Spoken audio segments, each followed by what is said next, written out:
Afternoon, everyone. We'll go and get things started. We would like to welcome Wyndham Clark to the BMW Championship. Wyndham, welcome. Colorado native. Want to start with what's... It's amazing. I wish we played here every year, to be honest. This tournament hasn't been here in 10 years, and then at Castle Pines, what is that, almost 20 years. I grew up coming to this place, and always dreamt of playing this tournament. So when they stopped playing here, it was kind of a stab to the heart for me because it was so fun coming out and watching it. So to be back here playing for my home crowd is pretty special. Successful amateur career here in the state. Castle Pines used to have the International here. Did you used to come out at all as a fan and watch? Yeah. My first tournament I ever attended was this event. I think I was 7 or 8 years old. I remember being on the 9th green, watching guys, like David Duvall and Retief Goosen and Ernie Els and David Toms come up the fairways and just visualizing and imagining myself being here one day. And it's kind of crazy. Fast forward 20-some years, and I'm here. So it's pretty amazing. I'm excited to be back. Perfect. We're going to go and open up to the media. Those who have a question, go and raise your hand, and we'll get a microphone over to you. Start off here in the front. Hi, Wyndham. Vanessa Hughes, Mile High Sports, here in Colorado. Nice to see you. Yeah. Obviously, this is a kind of a different kind of homecoming for you. I know you come here a lot to work with Greg, and you're in and out a lot for different reasons. But this is really your first opportunity to play in a PGA Tour event in your home state. I have a two-part question for you. What are you most looking forward to this week? And what does it mean to be playing in an event of this magnitude in your home state with lots of friends, family, and fans? You're going to have, it's going to be a big home course advantage, so to speak. Yeah. The first part, I'm really looking forward to, honestly, it kind of answers both the questions, is just being here, playing in my home state. I've never played a professional event in Colorado. The last time I played a competitive, event of some magnitude was the Pac-12 championship at Boulder Country Club, and that was 8-9 years ago. So it's amazing to be back here, and I'm just excited to see friends and family that I don't get to see that often. Get to play in front of people that have watched me my whole life, and it's kind of come full circle of teachers, golf coaches, trainers, friends that have kind of been through this whole thing with me from a young age, and now we're here playing at the highest level at a course that I've played quite a bit growing up, so it's pretty neat. We have back left Cameron Morfitt here. Hey, Wyndham. Okay. Nice to be back. Two questions. What have you found lately? You've been kind of showing up on leaderboards lately, and just was wondering what you'd found in your game. And then secondly, Xander and Scotty have both had kind of historic seasons. I was wondering which one, if you could choose to have one of those two, which one you would choose and why? Okay.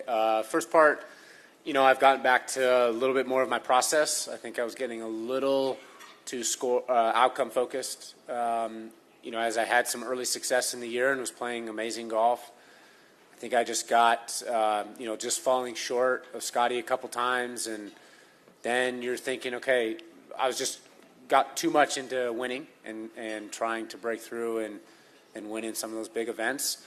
And then I got away from everything that made me successful.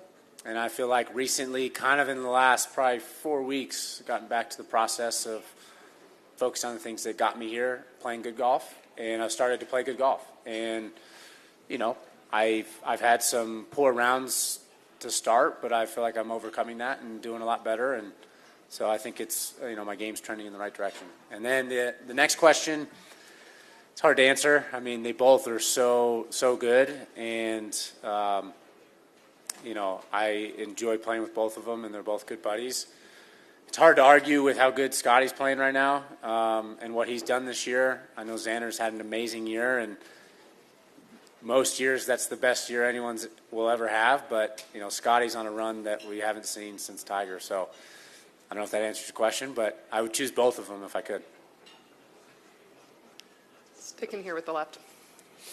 Hi, Wyndham. Chris Schmedeke, Denver Gazette. I I was wondering what kind of expectations are you putting on yourself this week, and also how many ticket requests did you get? Expectations, I'm trying to put 0.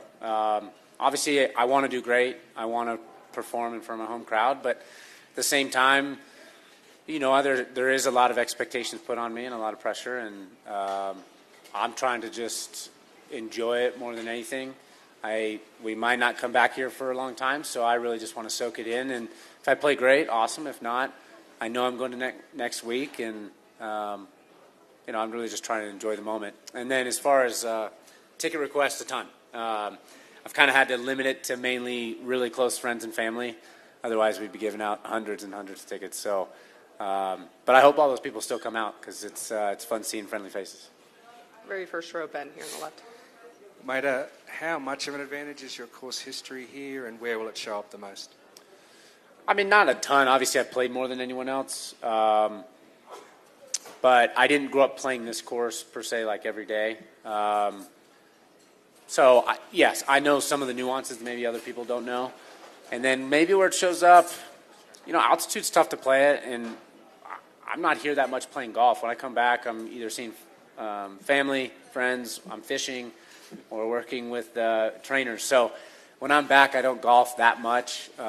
So I'm a little rusty on my altitude game, but you know, the good thing is I am used to it, and I feel like I have some tricks up my sleeve when I get into certain situations. So maybe it'll come with shot selection and distance control. Moving over to the right, we have Bob, and then we'll move the microphone up to the front. Wyndham, how much of a boost did your weekend rounds at the Olympics give you? You know, you kind of shot yourself out of it the first day almost, and it's different. Obviously a different tournament, but you brought it back nicely, and I'm wondering, you know, if that's sort of where you saw the turnaround that you were talking about. I felt like the turnaround started more at the Travelers Championship. I kind of backdoored to top 10 there, and then another backdoor top 10 at the Scottish. Unfortunately, didn't play well at Troon. Just didn't fit my eye and didn't play great there. And then I went into the Olympics, and yeah, I was really bummed with that first day. But I played amazing golf. Even that back nine on that first day, I just hit it in the water and missed a couple of short putts. Otherwise, it probably would have been an even par or 1 under round, and we might be talking about a bronze medal if that back nine was a little different. And then obviously I played great those last 3 days. But that definitely was a huge confidence boost for me, because I know there was a lot of media talk about me being there and how bad I played and whatnot, and I wanted to prove to myself and my country that I'm a top American player, and I played awesome golf. I don't think anyone other than maybe Scotty played better golf than me those last 3 days. I just shot myself out of the first round. And then last week was really solid golf for four rounds, and I feel like my game's trending in the right direction at the right time. We have Doug, then Adam. Do you read much or listen to much stuff about you? And No, if so, not usually. I only heard it at the Olympics because some people were talking about it, and I overheard it. But no, I don't. I wanted to ask you well, you can go to Kapalua if you want. I was thinking Pebble, but what kind of grade would you give yourself this year with 2 events to go? I mean, a very good grade. It's kind of been 2 seasons, maybe even 3. I'd break it up. The first half, I felt like I was an A+. The second half, mentally is kind of where I grade myself. I felt like I was a little bit in the B range, and now I'm back in the A category. I mean, I had an amazing year. I had 2 or 3 runner-ups. I've won a tournament. I've had multiple top 10s. I'm 5th in the FedEx. That's a pretty great year for most people. You know, obviously what Scotty and Xander are doing, I think everyone's holding all of us to a really high standard compared to them, but it's an amazing year. I mean, last year I was roughly in the same spot coming into this event. I was in 5th, and last year was an amazing year too. So it's been an amazing run of two years, and I'm really pleased, and I'm hoping this is just an upward trend. And I shot 60 at Pebble. That's another highlight, yes. Adam, go ahead. Wyndham, would you be a little more specific about what you got away from in your game? I really I feel like when I'm playing my best, it's very processed. All I care about is my routine, doing the best I can before I get into the ball mentally, post-shot mentally, post-round, before round. Like, that's all I cared about, and that's kind of all I judged myself on. And I think I just crept in a little bit too much of looking at the scoreboard and trying to force things to happen rather than just let them happen. And can you take me back to those early days at the Family Sports Center and what that meant to you and getting involved in golf? Yeah, I mean, my agent and some friends were here, and we went to where I train now with the guy. And the course I originally grew up on and hit balls for the first time was Mountain View, which is right off Bellevue and I-25, and that is no longer there, and it's 5 sky rises. So it's kind of crazy to see that. And then obviously Family Sports Center.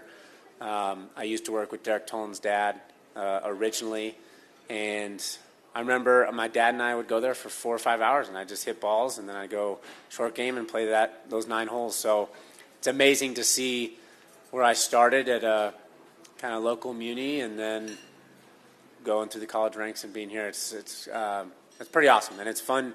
It's always fun coming home because I can see where my roots were and keep me grounded. We're moving over very far right. Wyndham, we already saw Rory on the driving range hitting the ball over the netting into the yards across the street.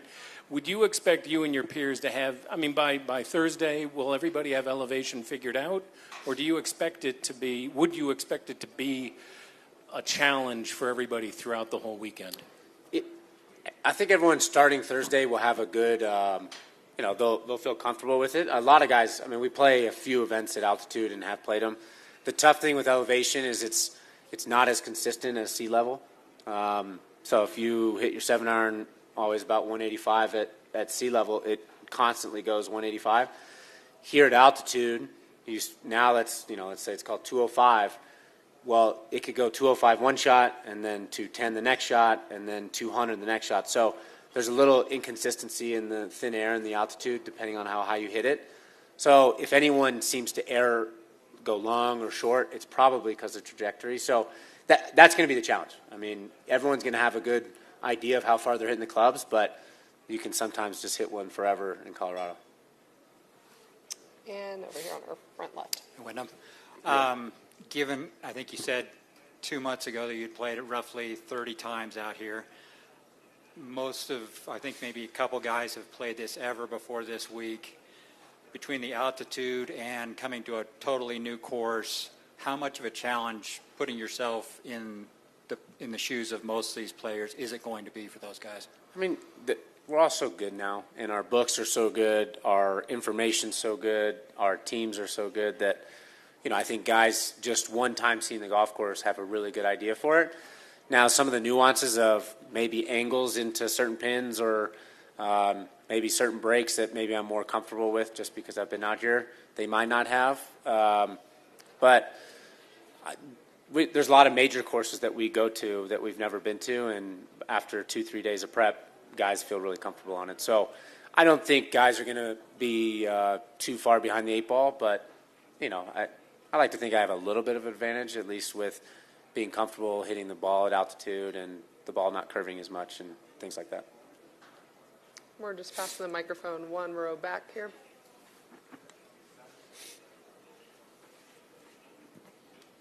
Hey, Mark Kisla, Denver Gazette. I have to ask a follow-up because I live like on the 3rd or 4th hole of Mountain View right now. Awesome. At what age did you first start hitting balls there? And pardon this, but I played there too. It's fairly humble. At that age, did you see yourself sitting in this chair right now? I mean, not at that age. I was 3, so that was in '96. So it was, I wasn't thinking at that age. I think where maybe I started fantasizing trying to be a professional golfer was closer to 9-10 years old, and at that time, I think Mountain View had already been torn up. So that's when I was over at Family Sports Center, and at that age, I for sure envisioned it, but at the same time, you never really know what it's going to look like, and this has honestly kind of surpassed my expectations and dreams. Tag along at age 3, or are you bugging the family at age 3 to hit? So the story, my dad was out of town on a business trip. My mom was home with me, my sister who was 6, and my newborn brother, and I was a lot of energy, active. And my mom was like, I just got to get Wyndham out of the house. So she started driving thinking she's going to go like to some fun play area, and then saw the golf course that pretty close to our house. And she just pulled in and said, well, maybe this will distract him for a while. And I ended up hitting 2 buckets of balls for like 2 or 3 hours and just loved it. I just was fascinated with hitting the golf ball, and that's kind of where it started. We have time just for a few more. When I talked to you a few months ago, you told me that this course typically plays fast and firm. Things are different now. It's the longest course in PGA Tour history at over 8,100 yards.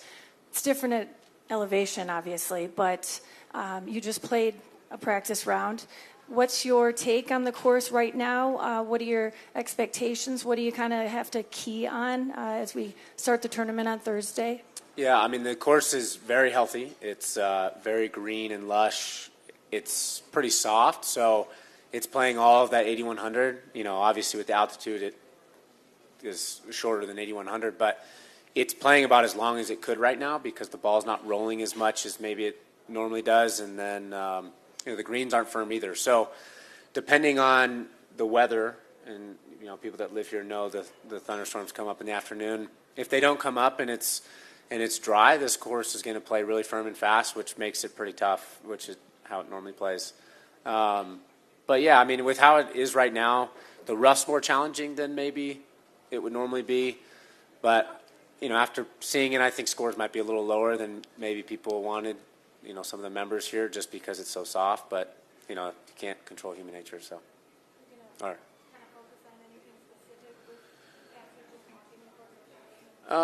Yeah, I mean, definitely probably a little bit more of carry, not as hitting. Sometimes here you can hit it low and get a lot of run, but because it's so soft, it's kind of all about carry. And then typically when I've played here in the past, if the flag's at 150, you want to land at 140, and that gets to that 150. It really is that firm usually. Right now I'm landing right on 150, so if it doesn't change much, guys are going to be throwing darts at the flag. So I expect some lower scores. Unless there are any others, I'll finish up with one. There's one there.